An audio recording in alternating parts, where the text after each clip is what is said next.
করলাম, আমাদের video recording এইমাত্র শুরু হলো। তো যাই হোক, আমরা এখন অফিস বের করি। স্টার্ট মেনুর পরে অল প্রোগ্রাম বা অল অ্যাপস, তারপরে মাইক্রোসফট অফিস থেকে মাইক্রোসফট অফিস ওয়ার্ড 2007 ক্লিক করলাম। এটা ওপেন হচ্ছে, ওপেন হয়ে গেল। এখন আমরা এটাকে একটু জুম করে নিই পেজটাকে, এবং ফন্ট সাইজটা একটু বড় করে নিই।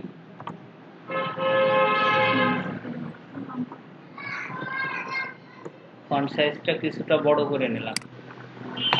এখন আমরা যেহেতু এডিট মেনুর এখানে কিছু এডিট করতে চাচ্ছি, এডিট করার জন্য ক্লিপবোর্ডের কিছু কাজ করব। ক্লিপবোর্ডের কাজ করার জন্য সর্বপ্রথম আমাদেরকে কিছু সেভ করা ফাইল ওপেন করতে হবে অথবা কিছু লিখতে হবে। আমি চেষ্টা করি একটা সেভ করা ফাইল ওপেন করার জন্য। আমরা এখানে থেকে একটা সেভ করা ফাইল ওপেন করি যার ভিতরে কিছু লেখা আছে। একটা ফাইল ওপেন করলাম, এই ফাইলের ভিতরে দেখেন বেশ কিছু লেখা আছে। এই লেখাগুলোকে আমরা সিলেক্ট করি। এই লেখাগুলোকে আমরা সিলেক্ট করলাম। এখন এই দেখেন ক্লিপবোর্ডে এখানে লেখা আছে কাট, কপি, পেস্ট। কপি করলে একের অধিক করা যায়, কাট করলে এক স্থান থেকে অন্য স্থানে নেওয়া যায়, আর পেস্ট করলে যেখানে আমরা কাট করি বা কপি করি, কাট কপি উভয় জিনিসটাকে যেখানে রাখতে চাই সেই জায়গায় যে পেস্ট করতে হয়। আমরা সম্পূর্ণটা সিলেক্ট করে যদি কপি করি তাহলে পুরাটাই কপি হয়ে যাবে। সম্পূর্ণটা কপি হয়ে গেল। এবার আমরা এই ভার্টিক্যাল স্কেল বার ধরে একদম সব লেখা শেষে গেলাম। পেজের শেষে যে কন্ট্রোল, কিবোর্ডে কন্ট্রোল চেপে ধরে যদি এন্টার দিই তাহলে একটা নতুন পেজ পাবো। নতুন আরেকটা পেজে গেলাম। এই পেজটাকে একটু আমরা জুম করে নিই, তাহলে দেখতে সুবিধা হবে। জুম করার পরে এই জায়গায় ক্লিক করে আমরা পেস্ট করি। পেস্ট করলে পরে যেটা হবে যে আমাদের ওই লেখাটাই ডবল হয়ে যাবে। আগে আমাদের পেজ সংখ্যা ছিল 3টা, এখন পেজ সংখ্যা হচ্ছে 6টা। দেখেন আমরা ভার্টিক্যাল স্কেল বার ধরে আরেকবার দেখি, এটা হচ্ছে লাস্ট পেজ এবং প্রতিটা পেজে আমাদের কিছু লেখা আছে।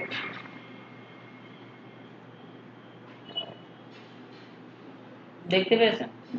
এখন কোনো কারণবশত যদি আপনি মনে করেন যে এখানে এই লেখাগুলো আপনি রাখবেন না, আমাদের এই যে ডেস্কটপের এই লেখাগুলো দেখা যাচ্ছে আপনি প্রথম পেজে নিয়ে যাবেন।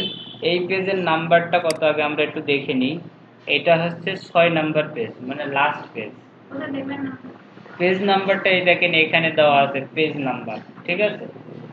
এই পেজ নাম্বারটা হচ্ছে, এই পেজটা হচ্ছে 6 নাম্বার পেজ। এটাকে সিলেক্ট করি। সিলেক্ট করার পরে আমরা কাট করি। কাট করলে দেখেন এই লেখাটা আর এখানে থাকলো না। আমরা এখন যেখানে সেট করব এই লেখাটা সেই জায়গায় যাবে। আমরা প্রথম পেজে গেলাম এবং একদম শুরুতে লেখাটা দিতে চাচ্ছি, তাহলে আমরা এখানে ক্লিক করে একবার এন্টার দিই। এন্টার দিয়ে এটাকে একটু ফাঁকা করে নিলাম জায়গাটা। এবার উপরে ক্লিক করি। ক্লিক করে যদি আমরা এখানে পেস্ট করি তাহলে দেখেন ওই লেখাটা শুরুতে চলে আসলো। আমরা যেটা করতে পারি যে কাট করলে একটা স্থান থেকে অন্য স্থানে সেটা চলে যায়। কপি যদি করি তাহলে একের অধিকবার করা যায়। আর কাট আর কপি যাই করি না কেন সেটা একের অধিক করতে চাই অথবা অন্য কোনো স্থানে রাখতে চাই, সেটার জন্য সেই জায়গায় ক্লিক করে পেস্ট করতে হয়। তাহলে আমরা ক্লিপবোর্ডের কাজটা শিখতে পারলাম।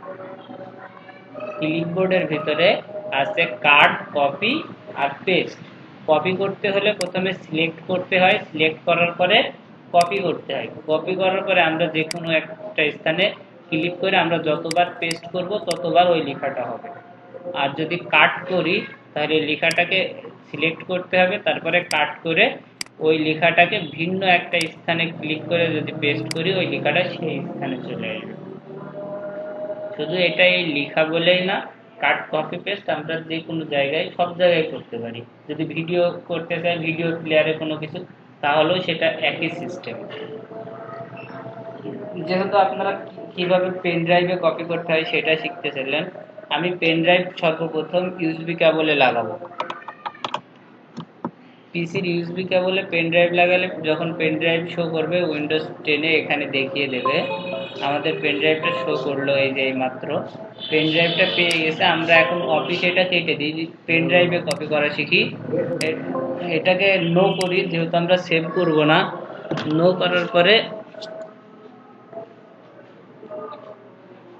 আমরা এটাকেও কেটে দিই, কমপ্লিট। অফিসটাকে কেটে দিলাম। এই ছবিটা দেখা যাচ্ছে স্বাভাবিকভাবে আমরা পেন ড্রাইভে পাঠাবো।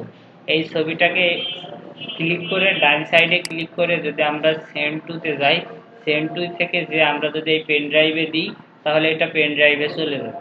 এই যে পেন ড্রাইভের নাম এখানে দেওয়া আছে, কপি হয়ে পেন ড্রাইভে চলে গেল। আর একটা মাধ্যমে দিতে পারি, এটাকে আমরা ডান সাইডে ক্লিক করে মাউসের ডান সাইডে ক্লিক করে কপি করতে পারি।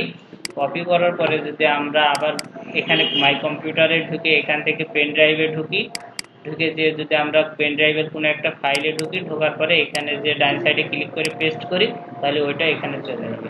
মানে কপি কাট পেস্ট একই নিয়ম, পেস্ট করলে সেই স্থানে যায়, কপি করে রেখে দেওয়া যায়।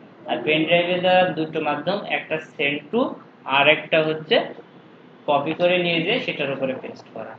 তাহলে দুইটা জিনিসই আপনারা শিখতে পারলেন। আজকের ক্লাস এটুকুই।